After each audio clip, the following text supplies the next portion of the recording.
사망 권세 이기고 부활하신 우리 주님의 부활을 기뻐하고 또 감사하는 이 부활주일에 오늘 이 자리에 나오신 여러분들 가운데 부활의 기쁨과 부활의 은총이 충만하시기를 주님의 이름으로 축원합니다.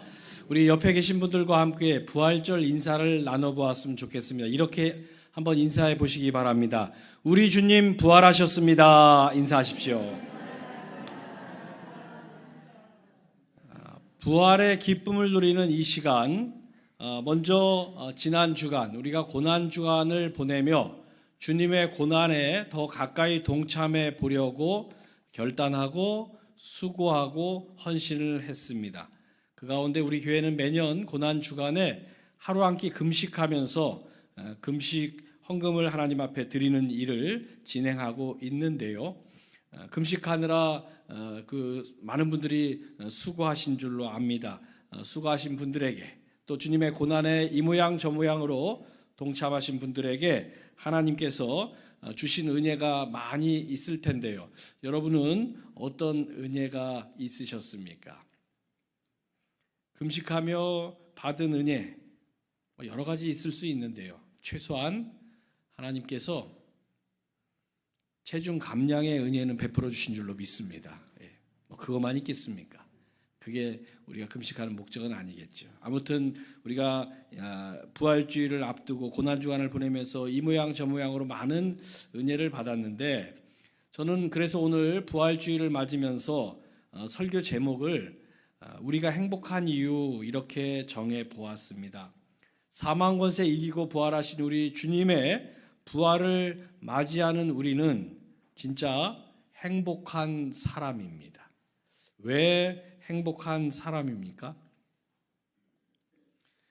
지난 3월 20일은 유엔이 정한 국제 행복의 날입니다. 아마 좀 생소하실 거예요.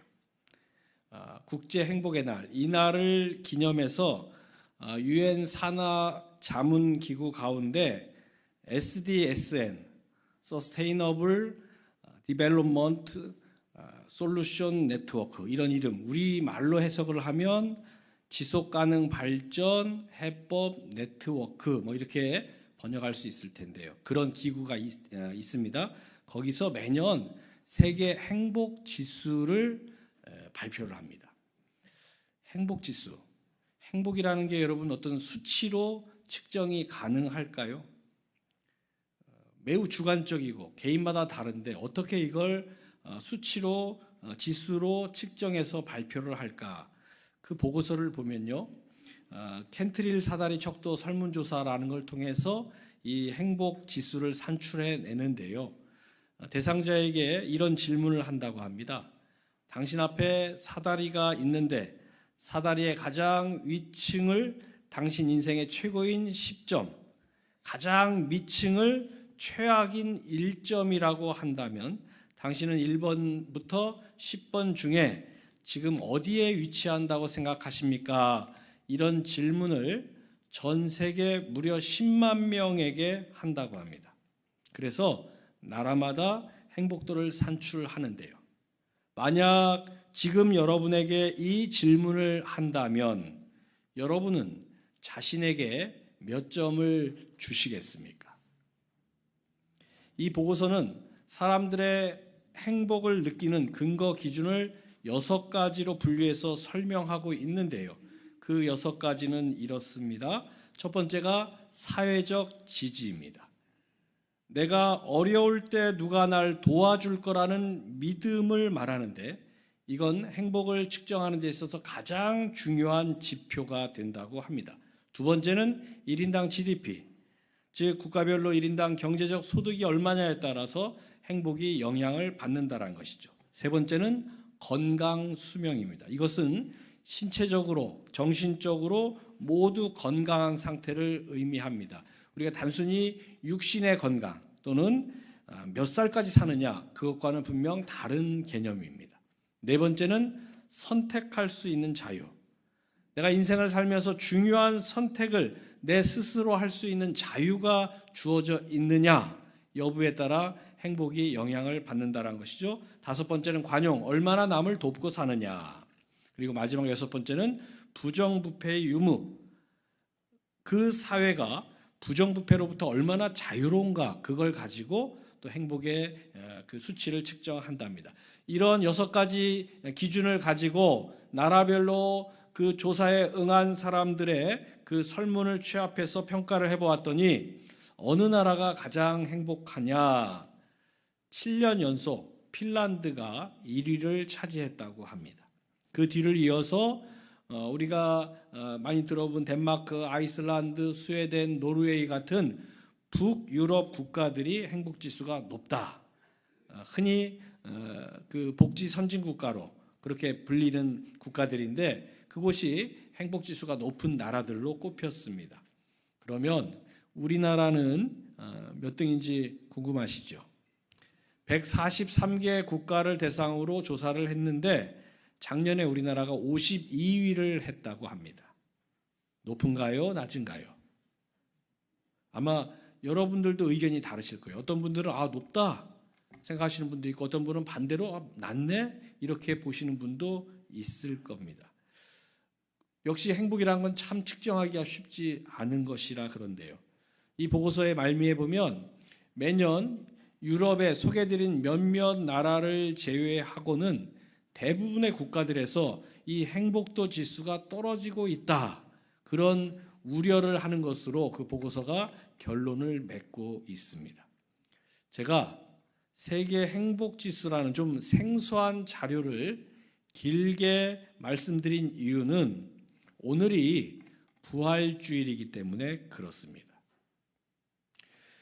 우리가 앞서 말씀드린 1인당 GDP나 건강수명이나 선택의 자유나 부정부패의 유무 같은 걸로 행복을 느낄 수 있다면 세상은 참 불공평할 겁니다. 그 보고서를 보면 잘 사는 나라, 잘 사는 계층들이 대체적으로 행복하게 나와 있습니다. 그런데 지구에 200개가 넘는 나라가 있는데 그 가운데 잘 산다라고 그렇게 인정받을 수 있는 나라가 얼마나 되겠습니까? 또 한 나라 안에서도 잘 산다라고 평가받을 수 있는 계층이 얼마나 되겠습니까? 그 소수의 나라, 소수의 계층을 제외하고는 그럼 나머지 대부분의 나라들 또 대부분의 계층은 행복하지 못하다, 불행하다 그렇게 볼 수도 있는데 그 기준에 따르면 그렇지요. 하지만 하나님의 자녀들은 다른 기준을 가지고 있습니다. 사망 권세 이기고 부활하신 주님을 통해 세상이 줄 수 없는 놀라운 행복을 경험한 사람들이기 때문입니다. 아까 행복지수를 측정할 때 가장 중요한 지표가 뭐라고 말씀드렸습니까? 사회적 지지, 즉 내가 어려울 때 누가 날 도와줄 거라는 믿음이 있느냐, 이게 가장 중요한 기준이라고 말씀드렸는데요. 하나님의 자녀인 우리들은 이 문제가 해결된 사람들입니다.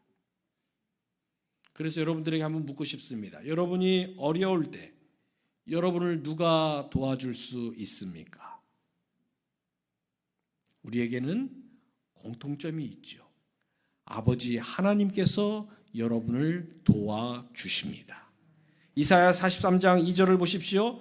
내가 물 가운데로 지날 때 너와 함께 할 것이라. 강을 건널 때 물이 너를 침몰하지 못할 것이며 내가 불 가운데로 지날 때 타지도 아니할 것이요 불꽃이 너를 사르지도 못하리니.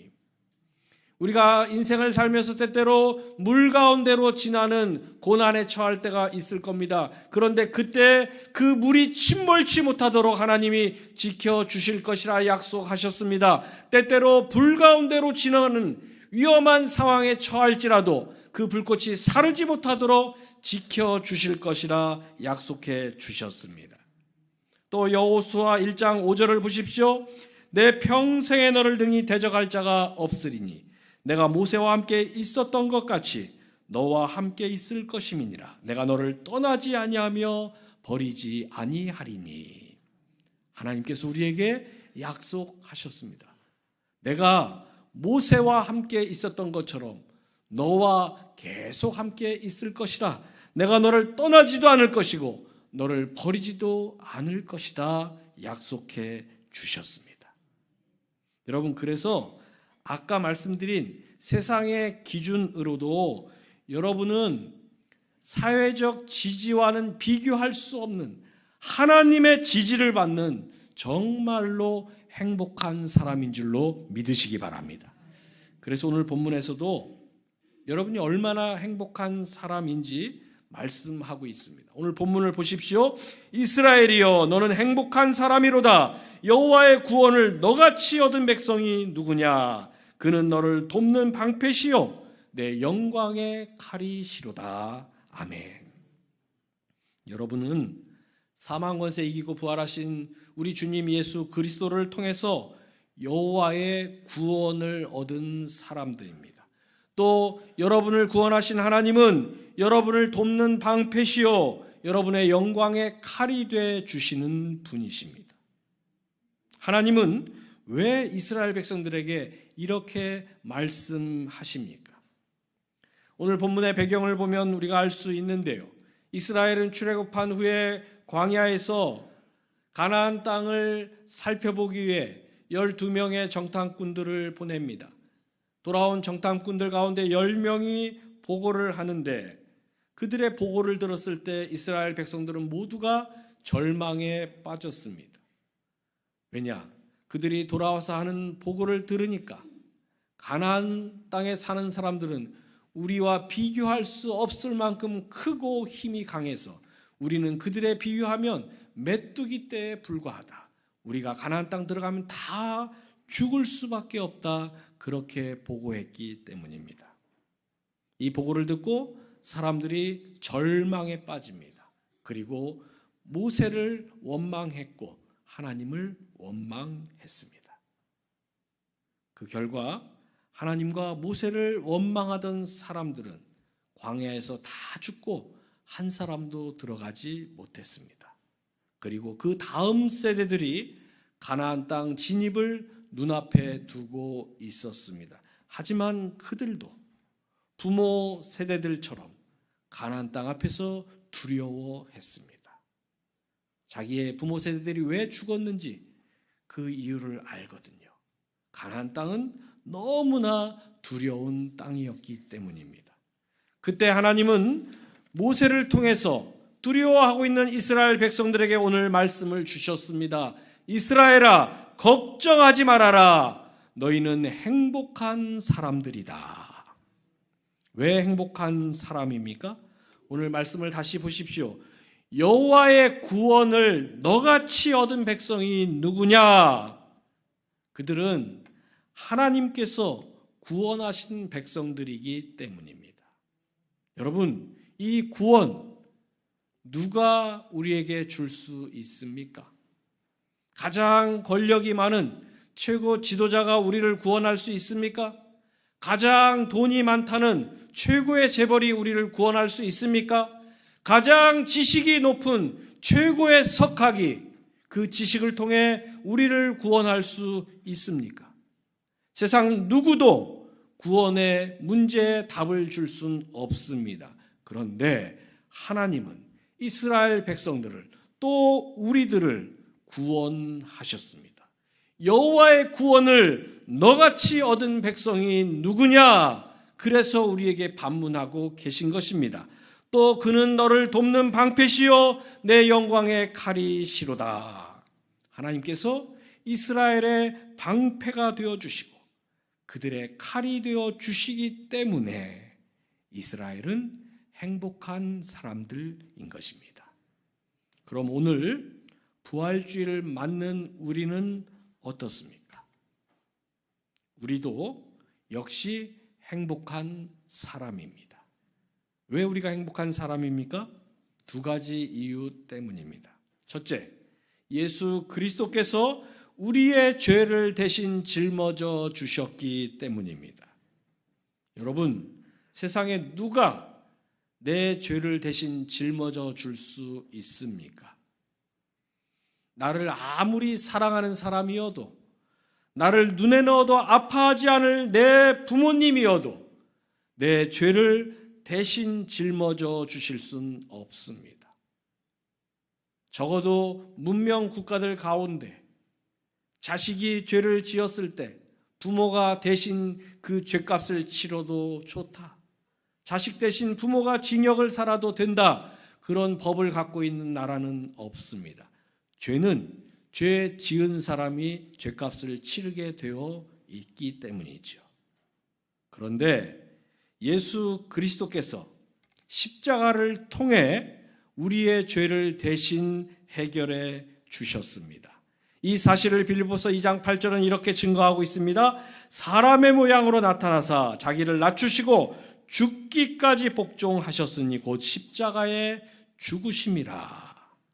이 사건으로 인해 우리는 죄의 문제를 해결하고 다시 살 수 있는 길을 확실하게 찾았습니다. 이 사실을 로마서 10장 13절은 간단하지만 분명하게 이렇게 증거하고 있습니다.